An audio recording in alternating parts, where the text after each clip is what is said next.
इतना पढ़ो कि लोग तुम्हें पागल कहने लगे। गर्मी का मौसम, ना कोई पंखा, ना कूलर, ना ऐसी बिछड़ा हुआ गांव जिसे शहर में 4 लोग भी नहीं जानते। सड़क इतनी कच्ची कि 4 कदम चलना भी मुश्किल हो। परिवार की हालत कुछ ऐसी कि साला खुदकुशी करने का मन करे।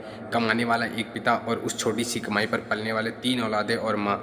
रात ढल रही थी, पूरा गांव एकदम गर्मी से परेशान, इस करवट से उस करवट बस करवटें बदलकर अपनी नींद पूरी कर रहा था। लाइट्स तो छोड़ो, एक मोमबत्ती का होना भी मुश्किल था। लेकिन तभी उसी गांव के एक झोपड़े के मकान में एक छोटी सी लालटेन जल रही थी, जिससे कुछ 3 मीटर दूर एक जवान लड़का पसीने से भीगा हुआ था, अपनी किताबों को रटे जा रहा था। वो पसीने से पूरा भीग चुका था, ऐसा लग रहा था जैसे उसने पसीने से ही नहा लिया हो। लेकिन फिर भी उसको देखकर जरा सा भी ऐसा नहीं लग रहा था कि उसको गर्मी लग रही है या अंधेरा और पसीना उसे परेशान कर रहा है। वो बस पढ़ते जा रहा था, पढ़ते जा रहा था। वो किताबों में कुछ इस कदर खोया था कि उसे बस पढ़ना ही समझ आ रहा था। उसे आग के गोले जैसे गर्मी और पसीने से कोई फ़र्क नहीं पड़ रहा था। रात के 12 बजे, फिर 1, फिर 2 और अब 3 बज चुके थे। न जाने वो लड़का कब से पढ़ने बैठा था, लेकिन अब तक पढ़ रहा था। तभी अचानक पूरे कमरे में अंधेरा छा जाता है। एकदम से गुफ अंधेरा पूरे कमरे को अपनी चपेट में ले लेता है। दरअसल वो लालटेन अब बुझ चुकी थी।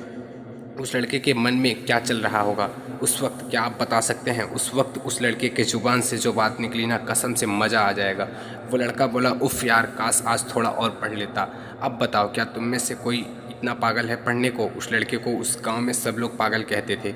गांव वाले से पता चला कि वो लड़का कब पढ़ने बैठता था, लेकिन कब तक पढ़ता रहेगा कोई नहीं बता सकता था। बल्कि उसको खुद भी याद नहीं रहता था कि वो कितनी देर से पढ़ रहा है। हाँ, मानता हूँ ऐसे किस्से बड़े कम ही सुनने और देखने को मिलते हैं, लेकिन जब भी मिलते हैं कसम से दिल में आग लगा देते हैं। इतना पढ़ने वाला लड़का पता है आगे क्या करता है? 2012 बैच का यूपीएससी क्रैक करता है और एक बहुत ही बड़ा आदमी बनता है। जब इतनी आग हो सीने में तभी तो मज़ा आएगा जीने में। मैं कहता हूँ उस हालात से लड़कर, संघर्षों से भिड़कर जब एक गरीब लड़का और अनाथ लड़का बड़े सपनों को पूरा कर सकता है, तो फिर तुम क्यों नहीं? अगर दिल में आग होगी ना, तो एग्ज़ाम फॉर्म के वो 500 रुपये नहीं रोकने वाले। उन गरीब लड़कों के पास फॉर्म भरने तक के पैसे नहीं होते हैं, लेकिन दिल में आग होती है और वही आग उन्हें ताज दिलवाती है। पढ़ाई भागने के लिए नहीं बनी, पढ़ने के लिए बनी है। पढ़ाई करने के लिए बनी है। अगर 2 साल भी खुद को दे दिए ना, जहाँ तुम्हारे लिए दिन रात, सुबह शाम, अंधेरा उजाला कुछ मायने नहीं रखेगा।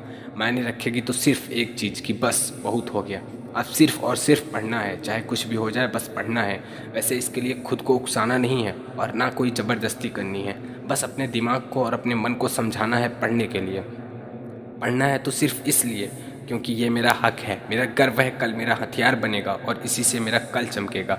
अगर दिमाग में 4 पैसों का ज्ञान नहीं होगा ना, तो अपने खुद के बच्चे भी इज्जत नहीं करेंगे। अगर आज पढ़ा नहीं तो कल खेत खलियान सब बिक जाएंगे और भूखे पेट ज़िंदगी काटना बहुत मुश्किल है।